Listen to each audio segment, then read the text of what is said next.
क्या प्रारब्ध से ज्ञान में आना होता है कि कोई कर्म से? हाँ, आप भी हिंदी सही कीजिए। प्रारब्ध लिखना सीखिए, ज्ञान लिखना सीखिए।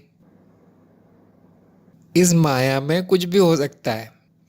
जो ज्ञान मार्ग में आए हैं वो किसी भी कारण से आ सकते हैं। शायद कोई अच्छे कर्म किए हो, पुण्य कर्म। शायद प्रारब्ध में लिखा हो। एक ही चीज है वो, है ना? कर्म ही है प्रारब्ध। या तीसरा भी कारण हो सकता है, वो है कृपा, गुरु कृपा। या बस कहीं सुन लिया, पसंद आ गया, आ गया। तो ज्ञान मार्ग में कोई कैसे आया है, उसका कारण ढूंढना अर्थपूर्ण नहीं है। उसका कोई काम नहीं है। आ गया है, अब उसका फायदा उठाना चाहिए। अब वो ज्ञान मार्ग मिल गया है, गुरु मिल गया है, अब वो छोड़ना नहीं चाहिए। वो कम से कम मूल ज्ञान लेना चाहिए। ये सब छोड़ दीजिए, स्मृति, कारण शरीर और पता नहीं क्या क्या, ये निद्रा वो निद्रा, साक्षी भाव, ये सब आप क्या करेंगे? ये सब मूल ज्ञान जरूरी है। अगर आप आ गए, ले लीजिए। कैसे आए?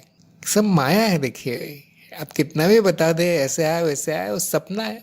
सपने में कौन सी घटना किस कारण से होती है, ऐसा मान लीजिए। कोई कारण न मिले, कोई कर्म न मिले, तो मान लीजिए कृपा है, कृपा हो गई। बाकी सब कहानी है। जो साधक अपना समय काटने के लिए एक दूसरे को सुनाते रहते हैं कि मेरे प्रारब्ध में ऐसा था, मेरे गुरु से ऐसा गठबंधन हुआ था, मेरा वो, ठीक है। वो कहानियाँ बहुत मनोरंजक है और बहुत अच्छी भी है, वैज्ञानिक विधि है, परंतु सच नहीं है। मुझे आप लोगों को बार बार ये बोलना पड़ता है। जैसे वो ऐसा ही है कि आप किसी कोई सिनेमा देख रहे हो, अंधेरा हो, आप उसमें लीन हो, मगन हो, सब कुछ सच होता है ना सिनेमा तो। और मैं बीच बीच में आके लाइट जला देता हूँ और वो बंद कर देता हूँ थोड़ी देर के लिए कि भाई ये सब ठीक नहीं है, ये सब झूठ है, ये सिनेमा है। ये गुरु का काम है। रंग में भंग, उठो देखो सच क्या है। वो बीच बीच में आके जो प्रकाश कर देता है आपके माया के खेल में, वो गुरु है। ये कृपा है, ये गुरु कृपा है। तो ध्यान से देखिए, ऐसा कुछ है नहीं, ना प्रारब्ध है, ना कोई कर्म है, ना कुछ और है। ये गुरु कृपा है। अब आ गए मार्ग में, वो बंद कर दो अपना सिनेमा, कहानी, और इसका फायदा उठा लो। अब जाग जाओ। अगर आप अभी भी कारण ढूंढ रहे हैं तो वो सपने में ढूंढ रहे हैं, और फिर वो सपना चलता रहेगा जब तक आपको मिल नहीं जाएगा कारण। कौन से कर्म से आ गया मैं, कौन से प्रारब्ध से, तब तक वो चलता रहेगा। गुरु कह रहा है जाग जाओ, अब तो जाग जाओ। ज्ञान हो गया ना, अब छोड़ दो सपना, छोड़ दो प्रारब्ध। आपको क्या करना है जान के? क्या जो आप जानेंगे क्या वो सच होगा? उसका कुछ प्रमाण मिलेगा कुछ कहीं?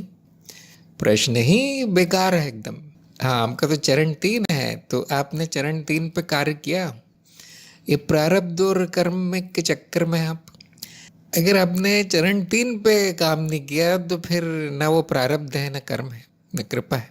जो आपको मिला, आपने उसको स्वीकारा नहीं फिर। तो देखिए, आपको काम दिया गया था कि भाई सुन लेना, थोड़ा श्रवण, चरण 2, चरण 3 में सत्यापन कर लेना एक दिन बैठ के। एक दिन से ज़्यादा नहीं लगता। और आप लोग क्या कर रहे हैं? किसी को प्रारब्ध की पड़ी है, किसी को कर्म की पड़ी है। आपको ज्ञान लिखना भी नहीं आता, आप सत्यापन कैसे करेंगे? जो ज़रूरी है वो पहले कर लीजिए, ये मेरा सुझाव है। जो सत्यापन नहीं करता उसको सत्संग से बाहर कर दिया जाता है, क्योंकि मैं जान जाता हूँ उसे कोई इच्छा नहीं है, उसकी इच्छा सपने में घूमने की है। तो फिर मैं कहता हूँ जाओ बाहर घूमो। जागने की किसकी इच्छा है? वो मेरे शिष्य हैं।